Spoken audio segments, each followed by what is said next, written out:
ॐ नमः सिद्धेभ्यः। ॐ नमः सिद्धेभ्यः। ॐ नमः सिद्धेभ्यः। ॐ जय जय जय। नमोस्तु नमोस्तु नमोस्तु। नमो अर्यन्ताणं नमो सिद्धाणं नमो वैरियाणं नमो वज्रायाणं नमो लोये सवसाणं।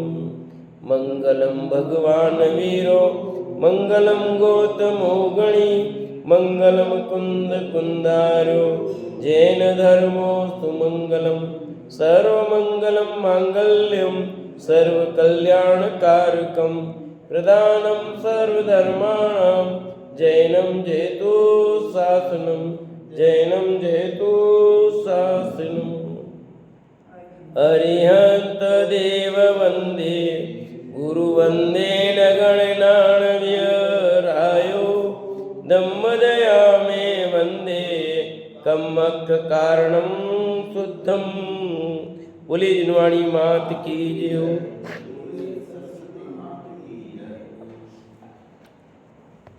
सुदृष्टि तरंगिणी नाम का ग्रंथ पंडित टेकचंद जी कृत।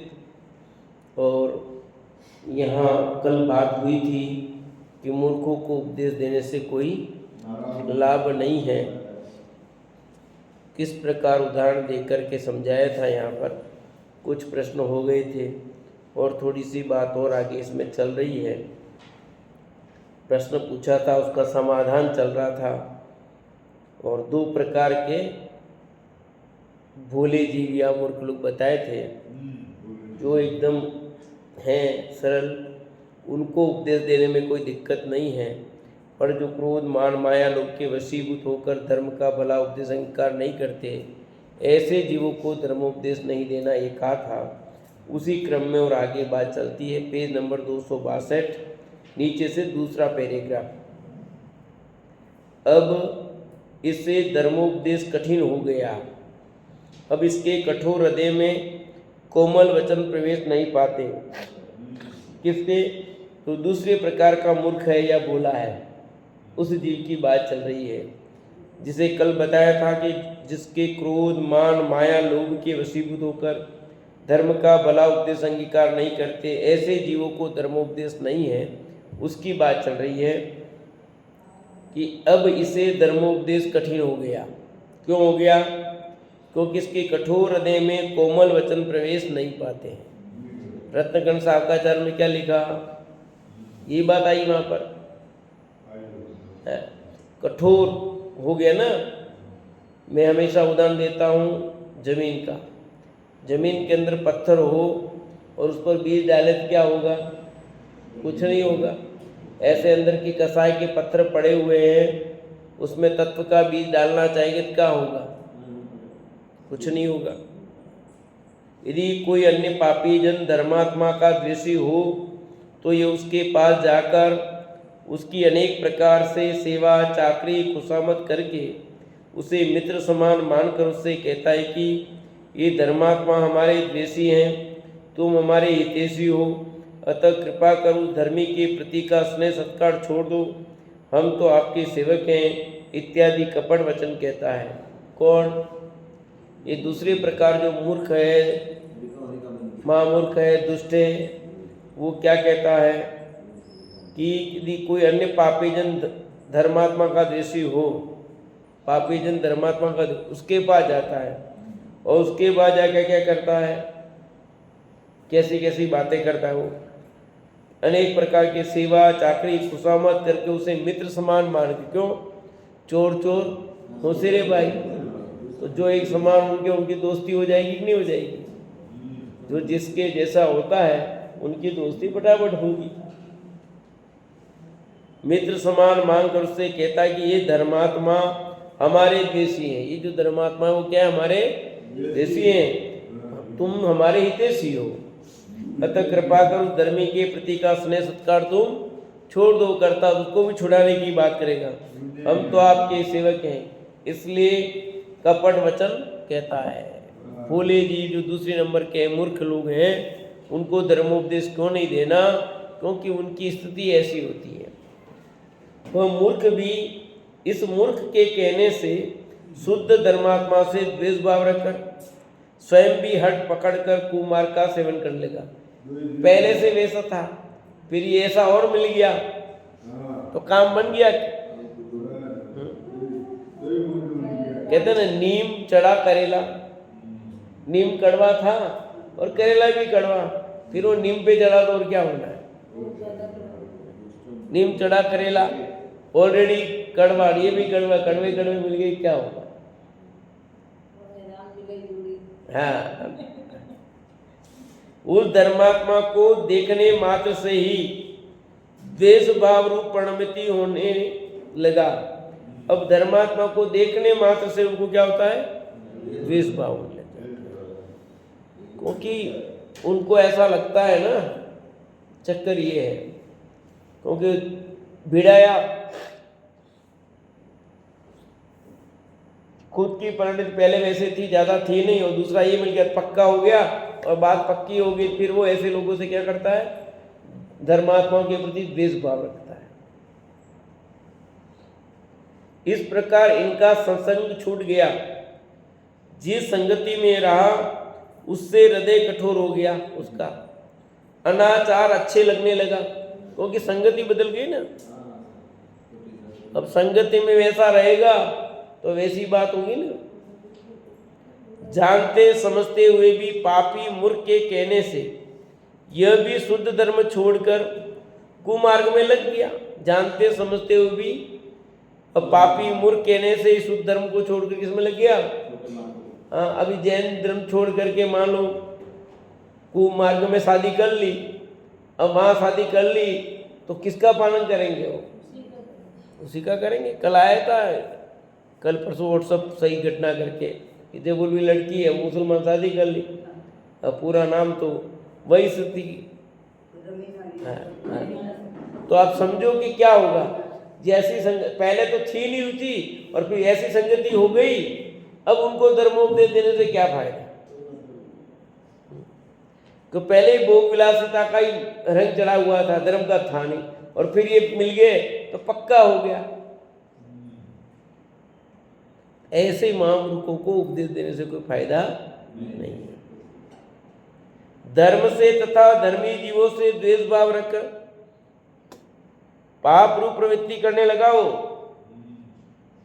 धर्मी जीवों से भी और धर्म से भी, धर्म से भी द्वेष करता है और धर्मी जीवों से भी द्वेष भाव रखता है। ऐसा कहने लगा कि हमारा जो होना है वो होगा, हमारा जो होना होगा, नरक जाना होगा तो जाएंगे, नरक जाएंगे, हमारा जो होना होगा, तुम चले जाना मोक्ष, तुम सब चले जाना, कोई बात नहीं। इस प्रकार के अपने हिताहित को भी नहीं समझने वाले तीव्र कसाई भोले मूर्ख को धर्मोपदेश नहीं है। ऐसे जो तीव्र कसाई हैं, ऐसे जो भोले जीव हैं, उनको धर्मोपदेश देने से कोई लाभ नहीं है, क्योंकि अभी उनकी होनार बली नहीं है ना। वो सदा काल अभव्य रहेगा, अभव्य जैसा ऐसा नहीं है। वर्तमान दशा की बात चल रही है, वर्तमान उसके जो परिणाम है वैसे हैं, इसलिए वो धर्मोपदेश कभी बदलेगा ही नहीं, ऐसा नहीं है। पर्याय तो चेंज होती है, इस भव में भी उसके परिणाम बदल जाए, आगामी भव में बदल सकते हैं, पर वर्तमान की स्थिति ऐसी है तो उस समय उपदेश नहीं देना। जैसे ना जिसको बहुत गुस्सा आ रहा हो, उस समय समझाने से क्या फायदा बताओ। बहुत गुस्से में खूब लड़ रहे हो, उनको समझाने से कोई फायदा नहीं होता है। थोड़ा ठंडा हो जाए, गुस्सा शांत हो जाए, बाद में उसको कुछ बात कहे तो थोड़ी समझ में भी आएगी। और दो झगड़ रहे हो ना, अपन पकड़े जाते तो वो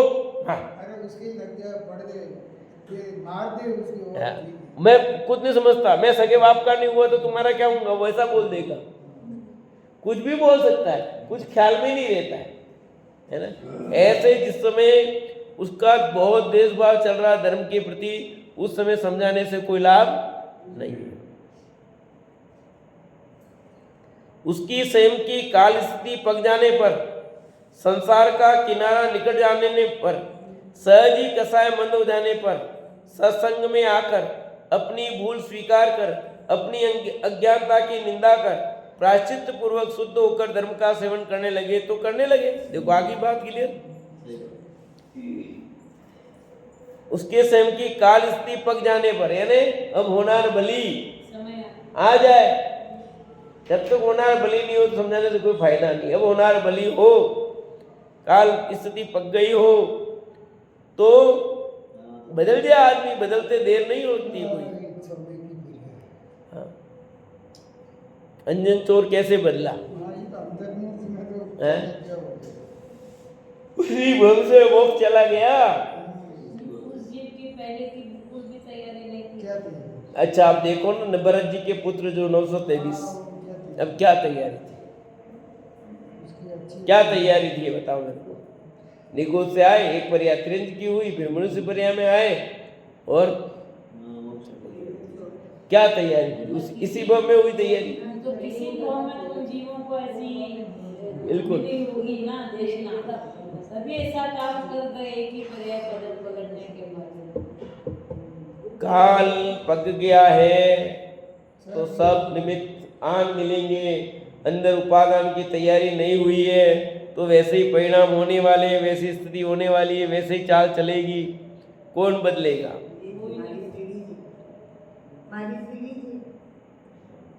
समय जब तक नहीं आया, कहते ना, संसार का किनारा निकट आ जाने पर, लिखा ना, संसार का किनारा निकट आ जाने पर, सहज ही कसाय मंद हो जाने पर। जब संसार का किनारा निकट आएगा तो सहज कसाय मंद हो जाएगी। मंद होने पर सत्संग में आकर, अब संगति भी मिलेगी उसे, अपनी भूल स्वीकार करेगा वो नियम से, और अपनी अज्ञानता की निंदा कर प्रायश्चित पूर्वक शुद्ध होकर धर्म का सेवन करने लगे तो करने लगे। करने लगे क्या? करने लगेगा ही। जब इधर का दरवाजा खुल गया है तो इधर मुड़ के नहीं देगा, फिर इधर ही चलेगा। जिसके संसार का किनारा निकट आ गया है वो अब इधर नहीं जाकेगा, वो इधर जाकेगा। और जब तक नहीं आया है तब तक उसे राग रंग के, पांच इंद्रिय के विषय भोग, धर्म के प्रति द्वेष भाव, ये सब चलेंगे। क्या क्या नहीं करेगा ये जीव? कुछ नहीं। उसको क्या अभव्य, अभव्य नहीं कह सकते किसी को, ये तो अभव्य है। ये बड़ी गाली है एक तरह से, बहुत बड़ी गाली है। इससे बड़ी आपने किसी को अभव्य कहा, मतलब उसको अनंत अनंत अनंत काल के संसार में तू रुलेगा ही कह दिया उसको, धर्म से सदा काल के लिए दूर कर दिया। भव्य जीव है, वर्तमान पर्याय उसकी हो सकती है बहुत बुरी हो, धर्म के प्रति बहुत द्वेषभाव रखता हो। अभी इतने मत मतांतर चल रहे हैं, तो जो मत मतांतर में है सारे जीव अब भव्य हैं क्या? जो जैन कुल में पैदा हुए वही भव्य हैं क्या? भले इतने मत मतांतर को मानते हो, कितना ही मानते हो, पर जब होनार होगी उनकी तब सही धर्म को मानते देर नहीं लगेगी। वही कह रहा था, उदाहरण अभी मैं दे रहा था, गौतम स्वामी को कितनी देर लगी? झूठ बोलने का परिणाम ही नहीं आया अंदर। बात सब बदल जाएगी, बस समय आना चाहिए। समय निकट आता सब होता है। आदमी के जिस कुछ भी चीज में लो, चाहे तुम्हारा अच्छे क्रम में लो या बुरे क्रम में लो, हाँ, काल खराब है तो भी आपकी बुद्धि वैसे चलेगी, नहीं तो क्यों चलेगी? नहीं जाने वाला आदमी उस रास्ते क्यों जावे? हाँ, लोग ना कहे तो भी क्यों जावे? ऐसा होता नहीं होता है? तो उसकी वैसी होना था, इसलिए वैसा परिणाम बनेगा। संयम मानी होने से धर्म स्थान में जाकर देव गुरु धर्म को नमस्कार करने से जिसके चित्त में लज्जा उत्पन्न होती है, जो समता भाव सहित धर्मात्मा को देखकर उन्हें सामान्य समझकर उनके प्रति विनय भाव नहीं करता है, स्वयं को विशेष पुण्यात्मा समझकर धर्मात्मा जीवों के प्रति अविनय रूप प्रवृत्ति करता है, ऐसे दीर्घमानी मूर्ख के लिए धर्मोपदेश नहीं है। क्रोध की बात होगी, मान कसाई की बात करते हैं। ऐसे मानी के लिए भी धर्मोपदेश योग्य नहीं है, क्योंकि स्वयं मानी होने से धर्म स्थान में जाकर क्या करेगा वो? देव गुरु धर्म को नमस्कार करने में उसका चित्त नहीं लगता, उसको अहंकार है ना, तो देव गुरु धर्म का स्वरूप भी नहीं समझता और वहां जाएगा भी तो अहंकार करेगा। उस भक्तों की पुकार नाटक में डाला मैंने, मैं समाज का अध्यक्ष नहीं होता तो आपके इसमें आता भी नहीं, वो आता भी अकड़ करके है ना। ठीक है, लोग दिखावे से मैं आपको नमस्कार करता हूँ, मैं तो लोग दिखावे से आपको बाकी नमस्कार करूँ भी नहीं मैं आपको। पढ़ा ना सबने नाटक, देखा भी है। क्यों डाला? वो यही बात है उसमें, मान कसाई की मुख्यता है ना वहाँ। जो समता भाव सहित धर्मात्मा को देखकर उन्हें सामान्य समझ करके, समता भाव सहित धर्मात्मा जो जीव है उनको क्या समझता है? सामान्य व्यक्ति समझता है, बोले समझता है, इनका क्या करना कोई दिक्कत नहीं है। उनके प्रति विनय भाव नहीं करता। स्वयं को विशेष पुण्यात्मा समझकर धर्मात्मा जीवों के प्रति अविनय रूप प्रवृत्ति करता है। क्या करता है? स्वयं को विशेष पुण्यात्मा समझता है, बाहर में वैभव या शरीर आदि जो भी उसके रूप होता है उसको देख करके अपने आप को पुण्यात्मा समझकर धर्मात्मा जीवों के प्रति अविनय रूप प्रवृत्ति करता है। ऐसे दीर्घमानी मूर्ख के लिए धर्मोपदेश नहीं है। स्वयं को तो किसी से मान भाव नहीं है, स्वयं तो सुजीव है, परंतु किसी महापापी मानी का निमित्त पाकर उसके उपदेश से सुधर्म तथा धर्मी जीवों के प्रति द्वेषभाव करता है। दूसरों के कहने से धर्म तथा धर्मी जीवों की अभिनय करता है। ऐसे बोले मूर्खों के लिए धर्मोपदेश नहीं है। स्वयं तो है ही, स्वयं को तो किससे मान भाव नहीं है, स्वयं तो सुजीव है, परंतु क्या हुआ? किसी महापापी मानी का निमित्त मिल गया,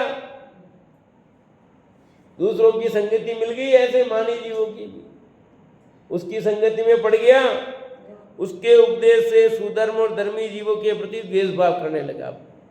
संगति गलत हो गई और गलत संगति हुई तो दूसरों के चारे लगा तो वो भी उनसे, और हो रहा है ऐसा, देख ही रहे अपन सब। दूसरों के कहने से धर्म और धर्मी जीवों की अभिनय करता है, न जाने कैसे कैसे शब्द बोलता है, पता नहीं है। जो धर्मात्मा जीव है उनके प्रति आदर भाव नहीं, निरादर भाव करता है, कुछ भी बोल देता है। ऐसे बोले मूर्खों के लिए धर्मोपदेश बिल्कुल नहीं है। उनके लिए क्या है?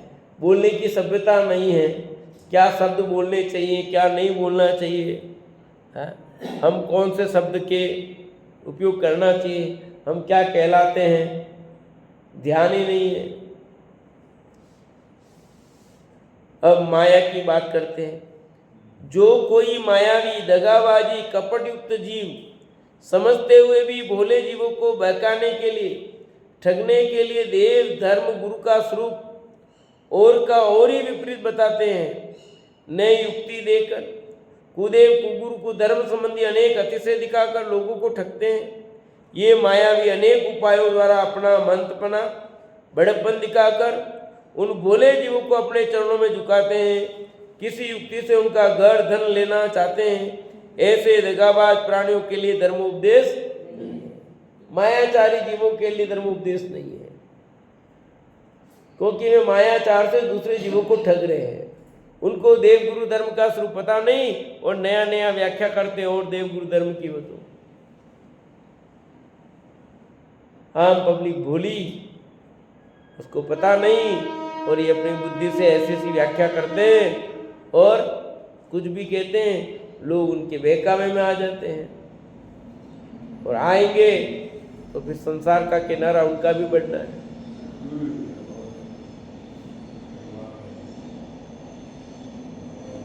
भोले जीवों को अपने चरणों में झुकाते हैं वे, किसी युक्ति से उनका घर धन लेना चाहते हैं वे, क्या क्या कारनामे करते हैं। ऐसे दगाबाज जो प्राणी हैं उनको भी धर्मोपदेश देने से कोई फायदा नहीं है।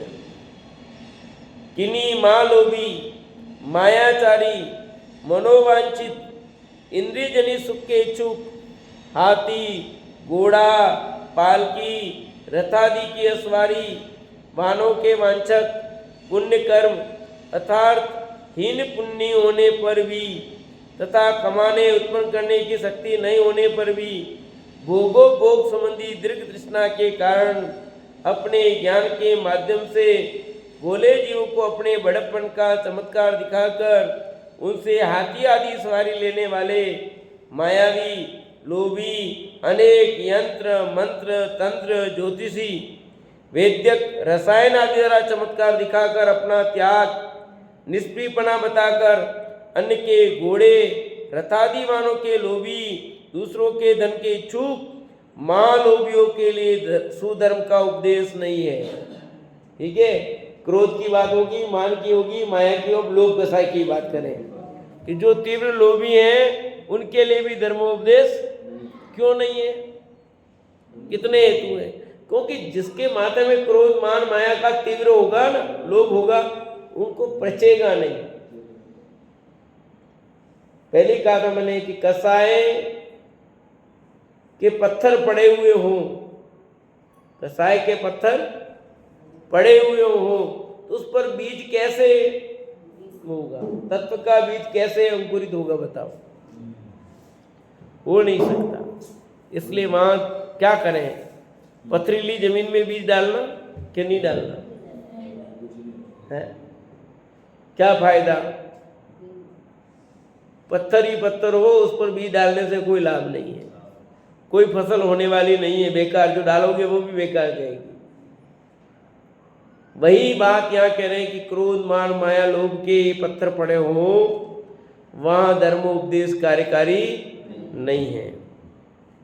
माँ लोभी है, मायाचारी है, मनोवांछित इंद्रिय सुख का इच्छुक है, हाथी घोड़ा पालकी रथादि का सवारी वालों का वांछक है, पुण्य कर्महीन पुण्य होने पर भी, कमाने उत्पन्न करने की शक्ति नहीं होने पर भी भोगो भोग संबंधी दीर्घ तृष्णा के कारण अपने ज्ञान के माध्यम से भोले जीवों को अपने बड़प्पन का चमत्कार दिखाकर उनसे हाथी आदि सवारी लेने वाला हो, मायावी हो, लोभी हो, अनेक यंत्र मंत्र तंत्र ज्योतिष वैद्यक रसायन ये सब चमत्कार दिखाकर अपना त्याग निष्प्रेरणा बताकर अनेक घोड़े रथादि वाहनों का लोभी हो, दूसरे के धन का इच्छुक हो, ऐसे महालोभियों के लिए सुधर्म का उपदेश नहीं है।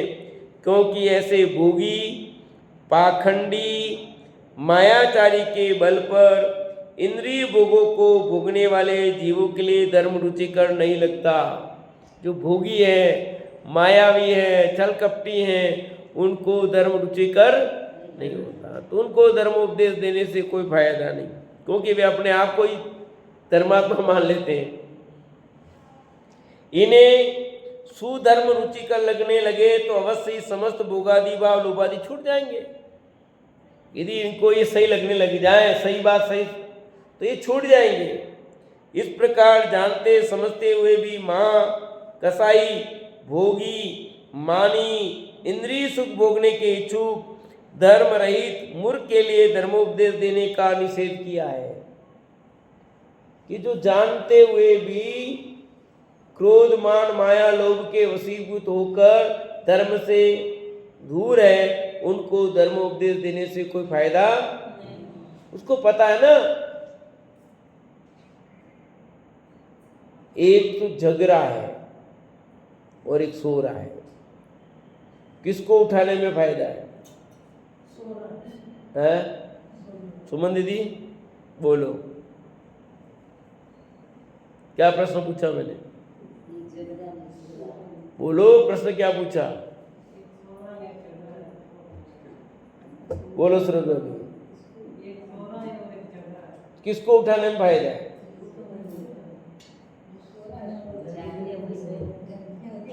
जगने वाले को कि सोने वाले को? बताओ मंजू भाई, बोलो किसको? तो जगना है उसको उठाने में फायदा है कि सो रहा उसको? सोने वाले को उठाने में फायदा है, क्योंकि वो तो असली में सोया है, एक आवाज में उठेगा। जो जग रहा है वो तो जानबूझ के सोया है, कितनी आवाज पर वो बोलता ही नहीं हो। जो जागते हुए सो रहा है उसको उठाने में क्या फायदा है, क्योंकि तो वो जग रहा है, वो तो जानबूझ के सोया है ना। उठना तो स्वयं उठ जाता, पर अब उसको उठना ही नहीं है, इसलिए पड़ा वो तो। और एक बेचारा सोया है, अब उसको उठाओगे तो फटाक से उठ जाएगा। ऐसे जिसको पता तो है गलत, परंतु जानबूझ के वो तो उस मार्ग में लेगा, अपने क्रोध मान माया लोभ के वशीभूत होकर। ऐसे जीव को धर्मोपदेश देने से कोई लाभ नहीं। जो अनजान है, बेचारा भूला है, उसको सही रास्ता बताओ। अब जिसको पता है कि रास्ता इधर, ये रास्ता सही है, पर जानबूझ के दूसरे रास्ते में जा रहा है, वो तो उसको बताने से क्या फायदा। पर जो भूल से जा रहा है, ध्यान नहीं आ रहा है, वो पूछे तो उसको बताने में फायदा है, तो वो तो आपका उपकार मानेगा ना। जिसका पेट भरा हुआ है, उस भरे हुए पेट वाले को भोजन कराने से फायदा है। अब जिसको भूख लगी है, खाली पेट है, उसको भोजन कराओगे तो फायदा होगा, वो आपका उपकार भी गिनेगा। स्थिति ऐसी ही है कि ये जो है धर्मोपदेश ऐसे जीवों को देने में कोई लाभ नहीं है, जो क्रोध मान माया लोभ के वशीभूत होकर धर्म की सही बात जानते हुए भी धर्म मार्ग से दूर है, द्वेष हो गया, अपने आप को कुछ समझ रहे हैं। भोले सरल मूर्खों के लिए धर्मोपदेश लगता है, मान्य होता है ऐसा जानना। क्लियर किया ना? जो भोले हैं, सरल मूर्ख हैं, उनको तो धर्मोपदेश देना कार्यकारी है, पर जो महामूर्ख हैं, स्पेशल जो हैं, जानते हुए धर्म मार्ग से दूर हो रहे हैं, उनको धर्मोपदेश देने से कोई लाभ नहीं है। यह तुम्हारे प्रश्न का उत्तर है। इस प्रकार मूर्खों के दो भेद कहे। कितने भेद के मूर्खों के? दो भेद, एक सरल मूर्ख और एक कठिन मूर्ख, ही समझ लो। विशेष दुष्ट, विशेष दुष्ट, वक्री परिणामी, यूं कह सकते हैं। सरल परिणामी और वक्र परिणामी। सरल परिणामी वाले मूर्ख को तो धर्मोपदेश दिया जा सकता है, वक्र परिणामी जो है उसको धर्मोपदेश देने से कोई लाभ नहीं है। ऐसे आगे कहते हैं रोगी जीव दो प्रकार के। रोगी जीव, एक महारोगी और एक असाध्य वेदनाधारी महारोगी। देशांतर से आए किन्हीं वैद्य ने दोनों रोगियों को देखकर उसकी नाड़ी परीक्षा करके समझ शुभाशुभ जानकर कहा, यह रोगी तो उपचार के योग्य है, परंतु इस असाध्य रोगी का उपचार शक्य नहीं है। इसका उपचार शक्य क्यों नहीं है? प्रश्न खड़ा कर दिया भाई, आपको इसका इलाज होएगा, इसका नहीं होगा, क्यों नहीं होगा? किसी के द्वारा ऐसा पूछे जाने पर वेद ने कहा, इसका आयु कर्म लंबा है, परंतु इसका आयु कर्म अल्प होने के कारण वह मरेगा, कोई उपाय नहीं है। उसके उपचार के किए जाने वाले समस्त उपाय व्यर्थ जाएंगे, कोई भी उपाय सार्थक नहीं होगा। उसी प्रकार जिसका प्रभाव अच्छा है, ऐसे सहज भोले जीव तो उपदेश के योग्य हैं, उन्हें धर्मोपदेश लगता भी है, वे उसे अंगीकार करते हैं, परंतु जिसकी प्रभाव में बुरी गति होनी है, वह जानता हुआ भी कसाय के कारण सुधर्म से विमुख रहता है। ऐसे जीवों को धर्म का उपदेश अच्छा नहीं लगता, अतः उन्हें धर्मोपदेश लगता भी नहीं है, वे उसे अंगीकार नहीं कर पाते हैं। दो रोगियों का उदाहरण दिया यहाँ और उसे सिद्धांत समझाया। कौन कौन से दो रोगी आए बताओ? दो रोगी कौन से आए? एक महारोगी और एक असाध्य वेदनादायक रोगी। तो किसका इलाज बताया और किसका नहीं बताया? महारोगी का इलाज हो सकता है कि नहीं? हो सकता है। और जो असाध्य वेदनाधारी है उसका इलाज क्यों?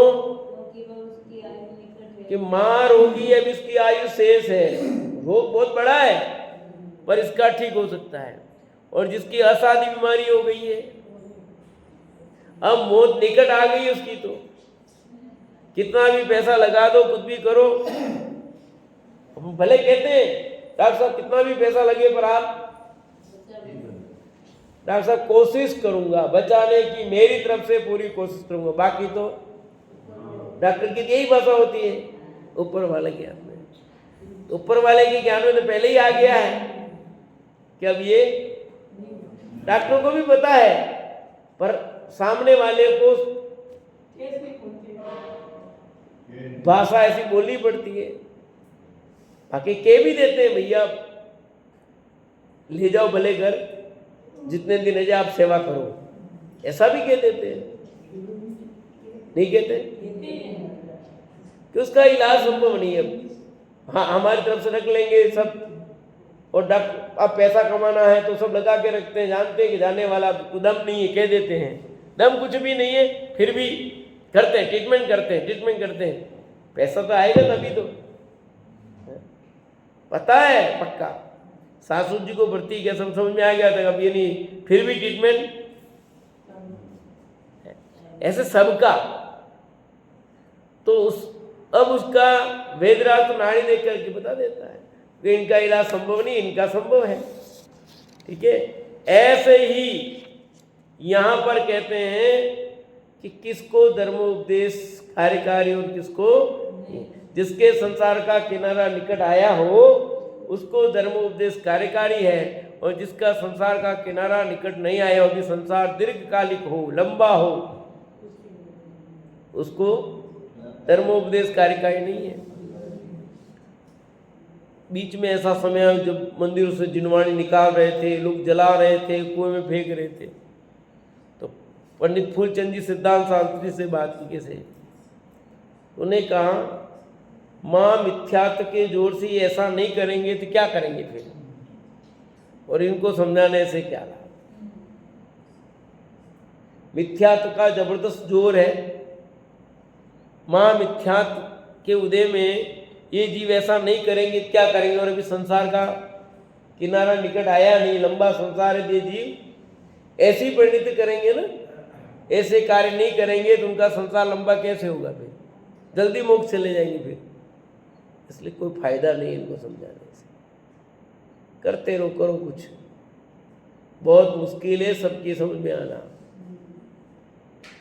यहाँ उदाहरण देकर की बात बताई ना, उसी प्रकार जिसका प्रभव अच्छा है ऐसे सहज बोले जीव तो उपदेश के योग्य है। जिनका प्रभव अच्छा है मतलब संसार का किनारा निकट आ गया है, अगले भव में कुछ समय बाद मुक्त जाने वाले हैं, उनका धर्म उपदेश देना तो ठीक है। पर अभी जिनका प्रभव अच्छा नहीं है, अभी लंबा होने वाला है, उनको धर्म उपदेश देने से क्या फायदा। अभी यहाँ प्रश्न उठ सकता है ना, फिर आपने कहा कि धर्म का उपदेश किन्हीं के लिए है, किन्हीं के लिए नहीं, परंतु भगवान का उपदेश तो सभी के लिए होना चाहिए। किन्हीं के लिए होने और किन्हीं के लिए न होने पर वीतरागता कैसे रहेगी, सरागता आ जाएगी। भगवान का उपदेश तो सबके लिए है, किन्हीं के लिए और किन्हीं के लिए नहीं, ऐसा होगा क्या? होगा क्या कभी ऐसा? भगवान की दिव्यधनी खिरती है, सबके लिए खिरती है कि किन्हीं के लिए खिरती है?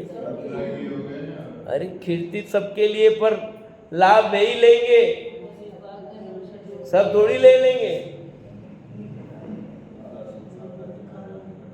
हे भवि, तुमने जो कहा वह तो सत्य है, परंतु अब तुम चित्त स्थिर करके सुनो।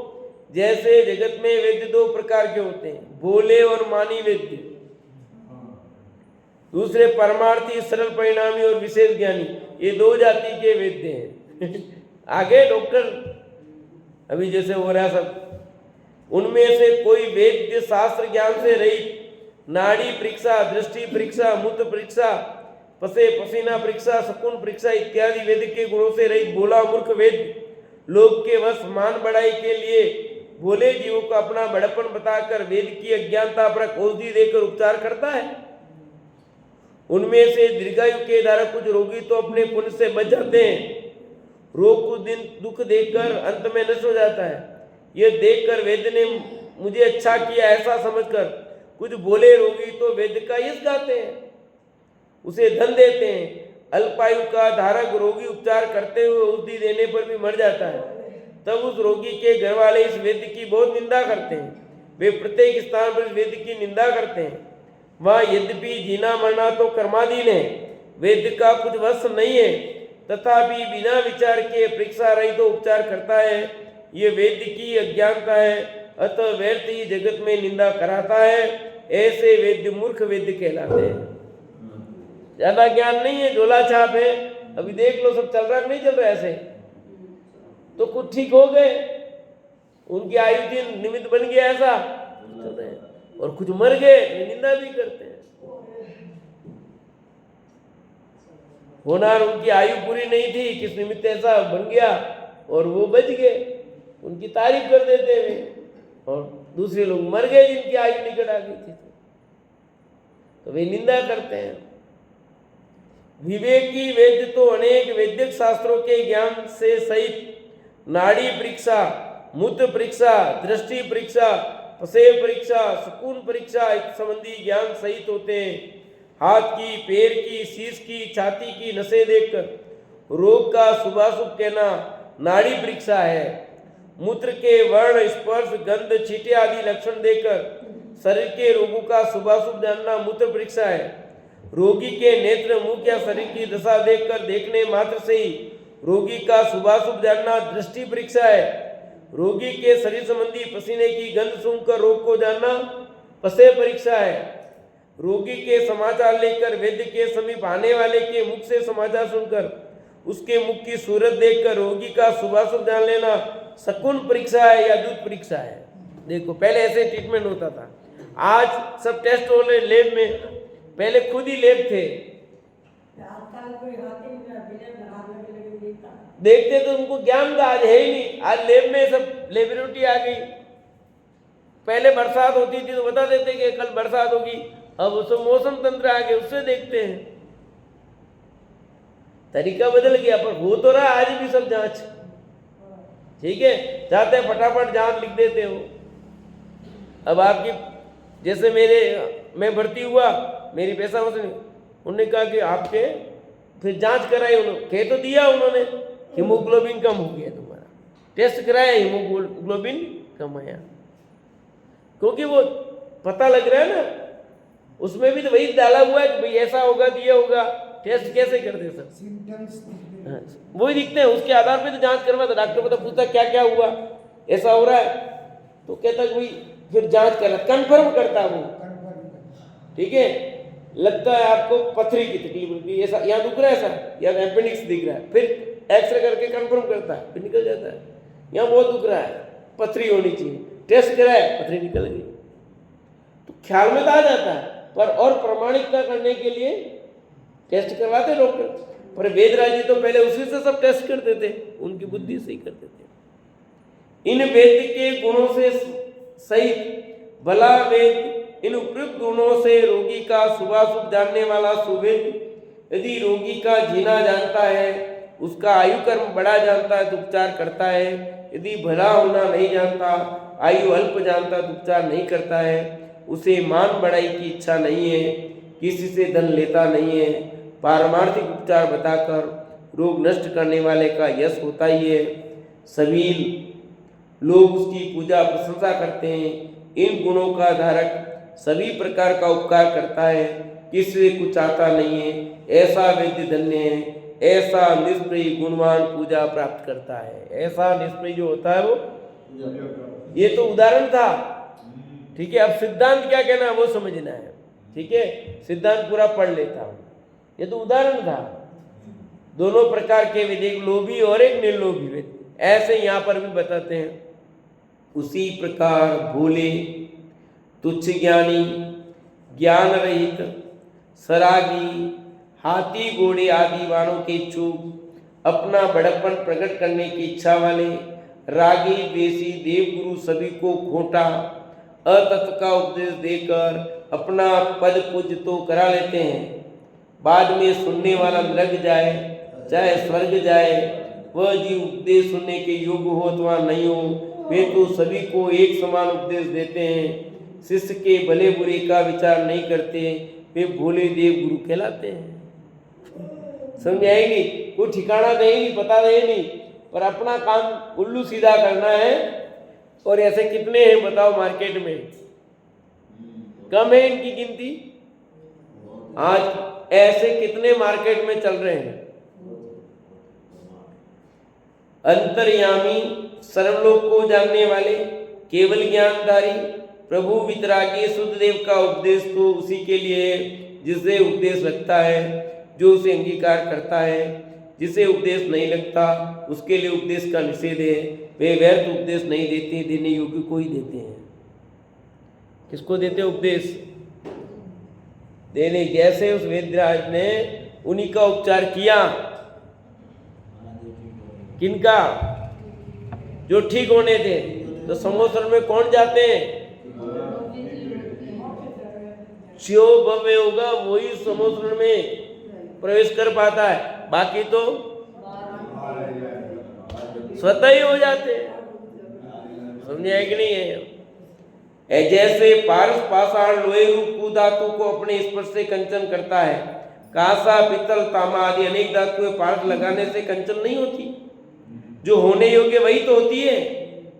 उसी प्रकार सर्वज्ञ भगवान का उपदेश निकट संसारी भव्य के लिए होता है। निकट संसारी बोले मूर्ख भव्य को धर्म उच्चकर लगता है, उसका उसे लाभ भी होता है। अतः ऐसे बोले को उपदेश है। अभव्य या भव्य के समान दुरांतुर भव्य जीवों को कभी भी सुधर्म का लाभ नहीं होता है, अतः उन्हें केवली का उपदेश नहीं है। इस प्रकार तुम्हारे प्रश्न का उत्तर जानना, केवली भगवान की वाणी खिरी है